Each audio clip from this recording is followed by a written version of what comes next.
Hello, nice to meet you. So I'm Anthony, and as Antoine said, I'm going to talk to you about GraphQL in real time. Especially, I will try to bring some new light on the live directives and how to tackle live directives in GraphQL and how to implement it at scale. So just to put us into a concrete situation, let's picture ourselves being an engineer which is a member of an engineering team where we have an application which is written in GraphQL, and we have a product manager that come to us and ask us to change our application and to put it in real time with a refresh of every new data coming into our application. So we need to implement it. We are convinced by the product manager that we need real time in our GraphQL application. And so we try to brainstorm with 10 other engineers to find a proper solution, a proper proof of concept. And we find one. We find a beautiful one. We just pull, because pulling is working. You got your first iteration on real-time application.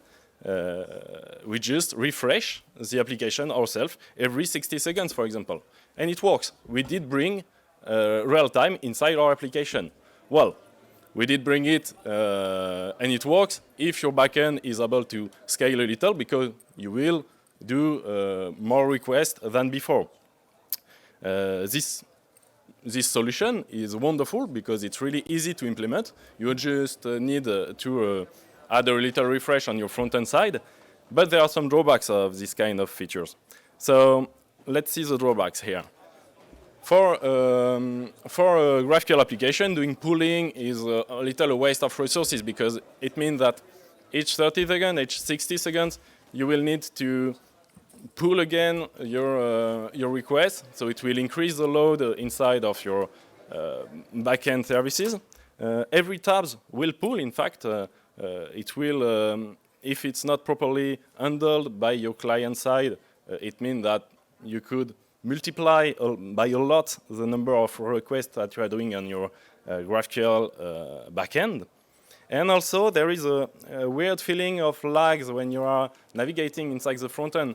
Why? Because when you refresh your data every 30 seconds or every 60 seconds, in fact, nothing changes, and then everything changes one time per minute, for example. It's really not a proper solution if you want to have a seamless experience. But this is the best solution because it's easy to implement. Well, we won't have this talk finished yet, so it's not the only solution. We'll see what other solutions are possible in a GraphQL backend API. So there is something in the specification which is called subscription in GraphQL. I won't really go deep into the details of what are subscriptions. I will describe it briefly. It's an event-based system which in where you ask to subscribe for a topic, and the backend server will send you some events. For example, you got a registration application, and the front-end request to be subscribed to every event that are a user registered, for example. The front-end got every event and is able to process those events inside the business logic on the front-end side and update the internal state of the front-end if needed, and so render again the whole application. The advantage of subscription is really easy to implement, but it's not what we are going to focus in this talk. It's easy to implement because, in fact, it's just a queue, and you subscribe to a queue, you subscribe to a topics, you just have a RabbitMQ and Kafka inside of your architecture, and it's basically done. We will focus on live queries. So first of all, what are live queries? We'll start with a little example of our application that I talked at the beginning. Imagine this is a really nice front-end application. Well, it's not, but anyway, which describes just the room we are in and the number of people that are inside this room, and also people in this room at the bottom. For this kind of application, we will have a GraphQL query which will look like this. it will be a query where we ask for the room by ID, we will get the name and also the users. Well, a live query based on this query would be just something like that. You had a live directive on it and boom, it's live. Well, it's not really explicit. If you do not know the behavior, you don't understand it. So we'll try to look at the specification of live queries before doing the implementation. Well, there is no specification for live queries. Well, it can be a little weird, but in fact, live queries are still something which is being worked on inside the GitHub pull request from 5 years ago. Why are we speaking about live queries if it's not in the specification? Because it's experimental. And it's not in the specification because Facebook, which choose to not follow with live queries due to their complexity with their architecture, they choose to follow a subscribe event-driven system, which is why we have subscription inside of the whole specification. But live queries are a really good feature that is complex to implement, and in my mind, in my opinion, it's in fact the best way to manage real time with a GraphQL application. And I assure you, if you implement GraphQL in your backend application, your frontends will love you, clearly. So let's see what are live queries. So first of all, the live directive can be applied to every query that we want. So each time you get a query, you can apply a live directive and transform this query into a live query. For this live query, for example, what is important is the live directive describes the intent behind the live query. It means that for this query, we ask for updates as soon as there is a data modification. It means that you intend the will to have up-to-date version of this query living inside the frontend. So each time there will be a change, the server will send you the new version of your query. So let's take an example to explain you how it would work. We have our old front-end page, which is really ugly, but anyway, we will work with that. We got our user, which is a little alien, which is doing a request to the GraphQL server. It's doing the request that I show you. It's a live query. So the GraphQL server, as it's a live query, we need to answer back a stream of response, because in fact, we will answer to the users a stream based on the first element will be the initial response, the request that would be properly handled if it was not a live query. And then we will give them successive patches to be able to follow and to have an up-to-date query at any point of time. For example, if we were with the previous example I showed you, the first result will be, the initial result would be 2 users inside of the room A, which would be Alice and Bob. A new user come in, it's Clegane, and this user come inside the room. We, the server, push the new update through the stream directly to the front end. And so the front end is able to merge the initial response and the patch to be able to have the up-to-date response to the query. So this is how it works, but we don't really see the pain point. We don't really see how it's implemented. Let's check on how implement live query for a front end. Well, first, for a front end, you just need to add the live directive, as I've shown you before. You add your live directive and you express the intent to have a live query. Then you just need, because you will have a stream as an answer, you will just need Infinity to process your stream as an async iterable and map every new patches to be able to have a foldable version of your stream, which would be your query result that is up to date and that you can use to show your whole application. Yay! We finished with the front end. It was quite quick because, in fact, it's already implemented in some other library that you can find on the internet. Now we will see how we can implement it by the backend side. It's really where the fun begins. It's not true. It's not really fun. But anyway, let's see. So first of all, we need to think about the transportation. as it's not a usual GraphQL request, we need a stream as an answer. So we have to choose between multiple ways to send back a stream to the client. Usually we choose between server-side server-sent event and WebSocket. We choose server-sent event because it's much more simple to implement it when you got one unidirectional flow. When you have WebSocket, it's a bidirectional flow that can goes from the client to the server too, which is not really nice to be implemented. So usually, I would say it's better to have server-sent event. But now that we choose the transportation, we have a way to process the GraphQL query with our initial request, but we need to be able to know when there are updates to send to the client. And to be able to know when there are updates to the client, we need to have something which has been called a reactive data store. It's in fact a storage when you can access the stream of changes that are happening onto this storage. And then you will be able to bind yourself to this stream of changes and to process it and to send them to the client when it's needed. So let's take a little example to show you. Let's say we have a little database. It's a graph database because for the sake of the presentation, it will be much more easier. We have a graph database where we have a room A and we have two users inside it, which are related with the user in relation, which are Alice and Bob. If we do the request from before, the first answer would be, this request would be translated into something which would be like a cipher query for graph database. It would be a query like, okay, give me the users which got a relations user in which come from room A. And it will give us, in fact, the same answer because the database seed was really simple. Then we got this response from the database. Okay, so we are now able to format this response into a JSON and send it back to the client. We got your initial response.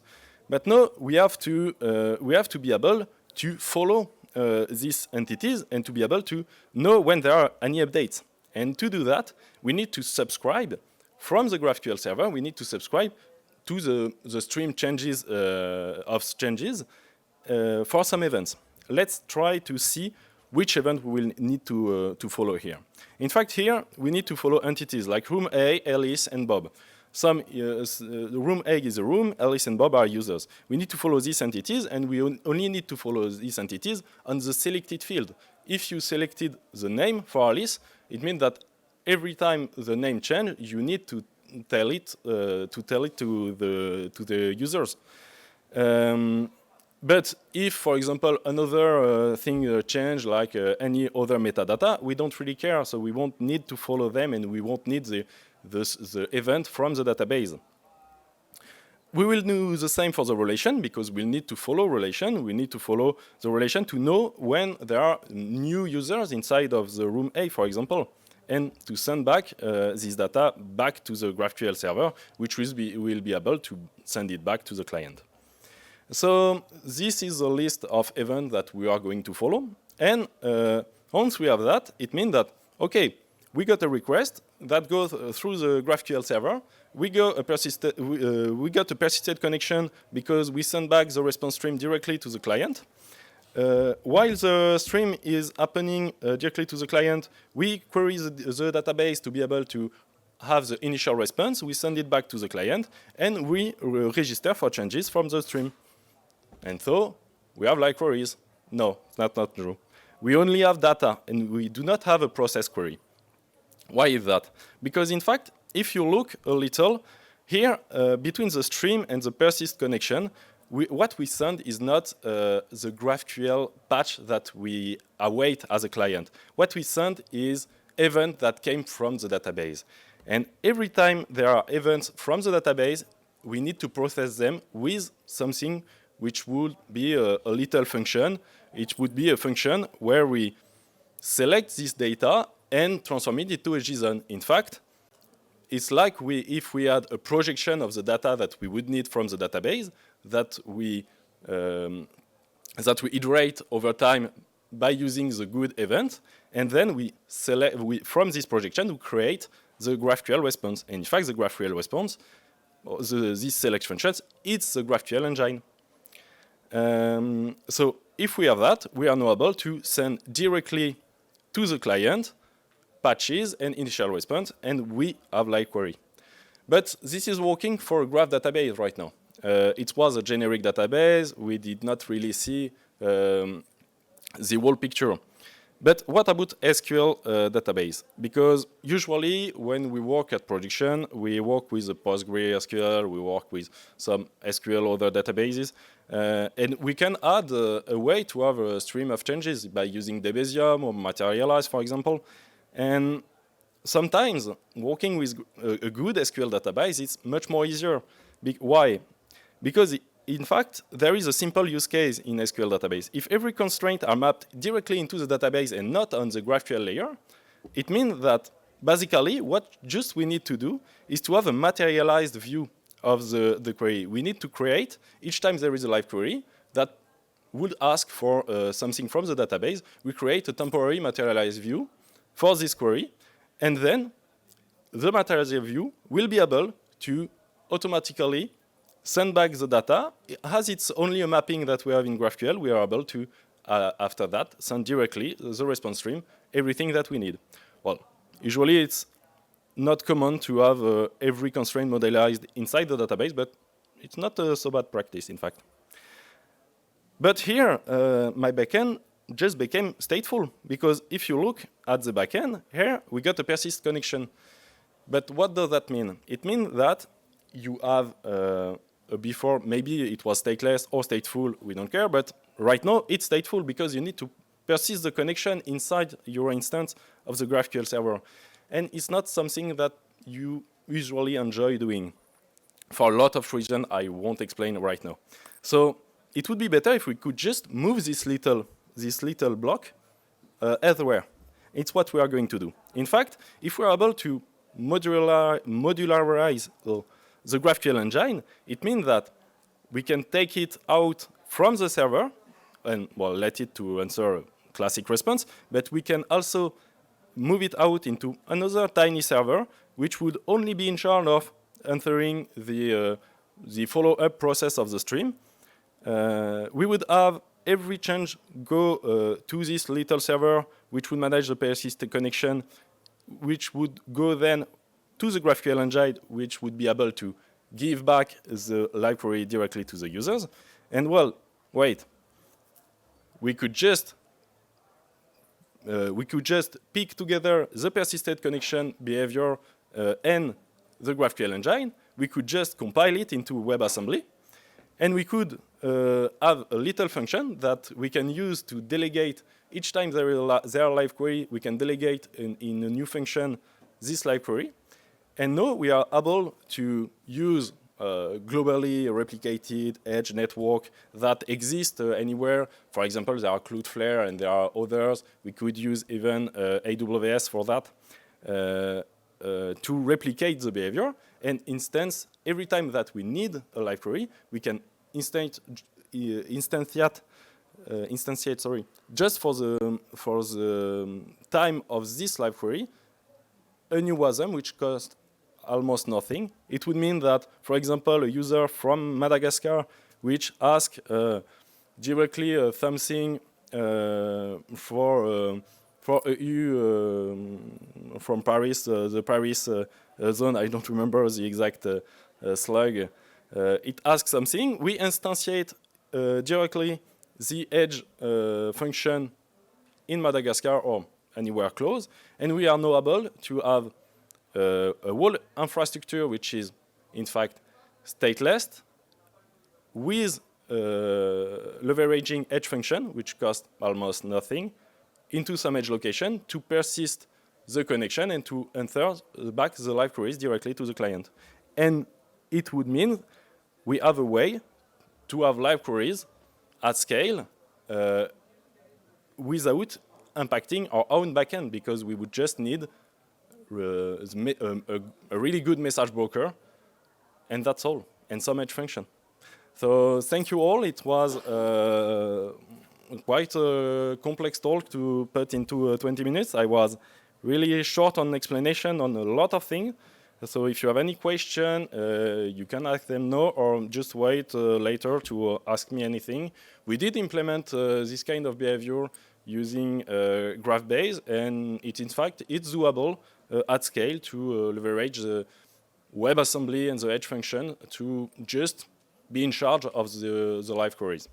Thank you all.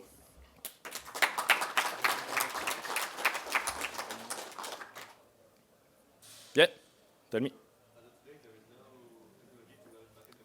Can you?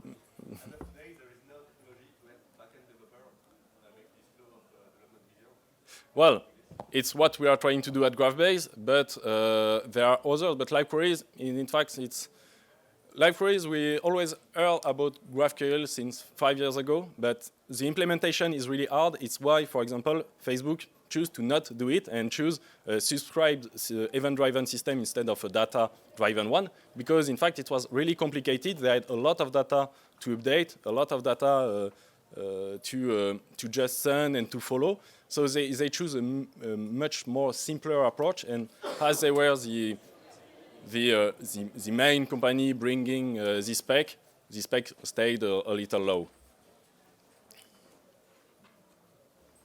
Yes?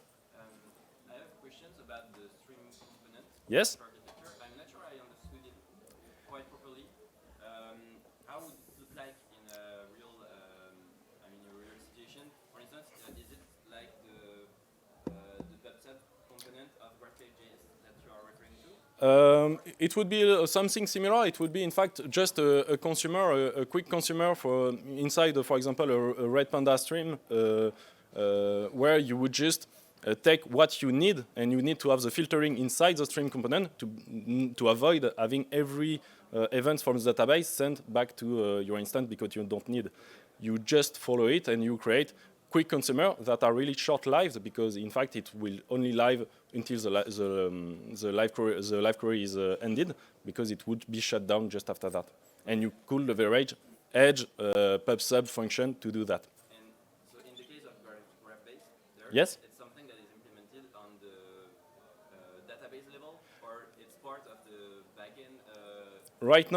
Right now, it's used because we did our first iteration. It's using Cloudflare PubSub behavior, and after that we will move it closer to the database that we are using in this case. But yes, the more close you are from your database, you don't have to be inside the database directly because it can be complicated at scale. But the more close you are, the better for the filtering, to avoid redundant clone of your messages and events.